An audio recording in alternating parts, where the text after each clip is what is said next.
আসসালামু আলাইকুম, basic HTML এ আপনাদেরকে স্বাগতম। আজকে আমাদের ষষ্ঠ ক্লাস, আর এই ষষ্ঠ ক্লাসে আমরা খুব গুরুত্বপূর্ণ একটি ট্যাগ নিয়ে কথা বলবো।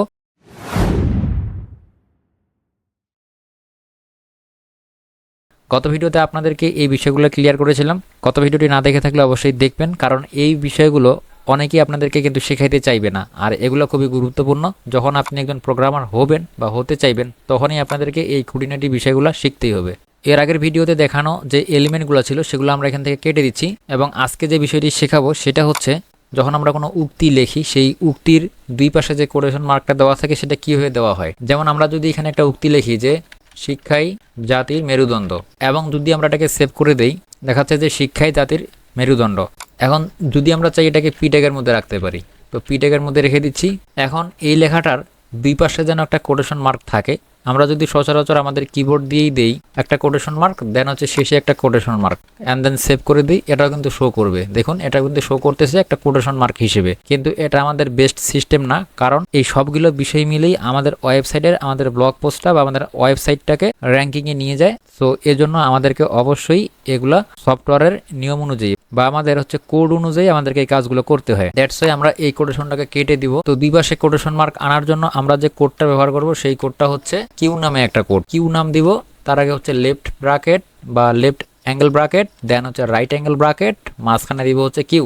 কিউ দিয়ে দিলাম, এন্ড দেন এটা ক্লোজ করবো কি এটা শেষে গিয়ে, তারপরেও কিন্তু হবে। এখন যদি আমরা এটাকে সেভ করি, দেখুন দেখতে কেমন দেখাচ্ছে। এই কোটেশন মার্কটা কত সুন্দরভাবে কিন্তু এটা শো করতেছে। আপনারা বুঝতে পারলেন যে কিভাবে আমরা একটা কোটেশন মার্ক লিখবো। যখন ছোট্ট একটি উক্তি থাকবে তখনই মূলত এই ধরনের কোটেশন মার্ক দিয়ে লেখা হয় বা এই ট্যাগটা দিয়ে লেখা হয়। এখন যদি বলা হয় যে বড় একটা উক্তি রয়েছে, সেই বড় উক্তিটাকে উক্তি সিস্টেমেই আপনাকে লিখে বুঝাইতে হবে। আমরা এখন এটা থিঙ্কিং করি যে অনেক বড় একটা উক্তি রয়েছে, সেই উক্তিটা আমরা কিভাবে এখন লিখবো সেটা লেখার জন্য অ্যাজ লাইক আমি এখানে দিচ্ছি হচ্ছে লোরেম নামে, এবং এখানে হচ্ছে 20টা ওয়ার্ড থাকবে, এন্ড দেন সেভ।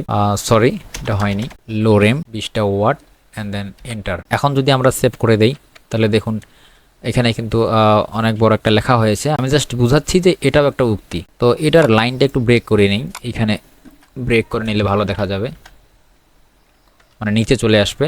আর একটা ব্রেক দিই। এখানে আরেকটা বিষয় এখন আপনাদেরকে আমি শেয়ার করি। এই যে একবার ব্রেক দিলাম মানে একটু নিচে আসছে, এখন আমি চাচ্ছি আরও একটু নিচে নিয়ে আসবো, এর জন্য আরও ব্রেক দিব, বিআর আরও দিব। এখন যদি সেভ দেই, দেখুন নিচে আসছে। এখন যদি আপনার মনে চায় যে আরও নিচে নিয়ে আসবো, আরও বিআর দিবেন, তাহলে আরও নিচে চলে আসবে।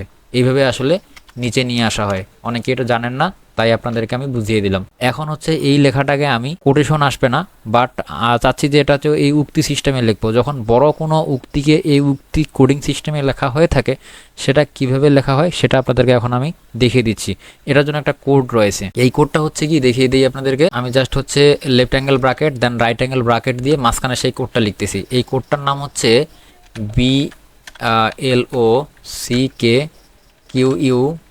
BLOCKQUOTE, ঠিক আছে? এইটা হচ্ছে সেই কোড।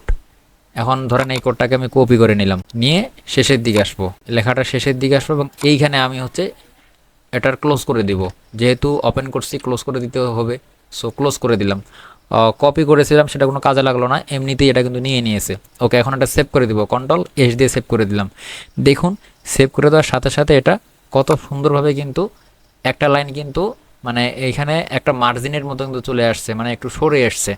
সো এটা যে আমাদের অনেক বড় হয়েছে, এটা কিভাবে আমরা এগুলোকে ভেঙে নিচে নিয়ে আসবো সেটা আগের গত ভিডিওতে আমরা দেখিয়ে দিয়েছি যে কিভাবে এগুলোকে লাইন ব্রেক করে নিচে নিয়ে আসতে হয়। তাই আগের ভিডিওগুলো তো অবশ্যই গুরুত্বপূর্ণ দেখতেই হবে।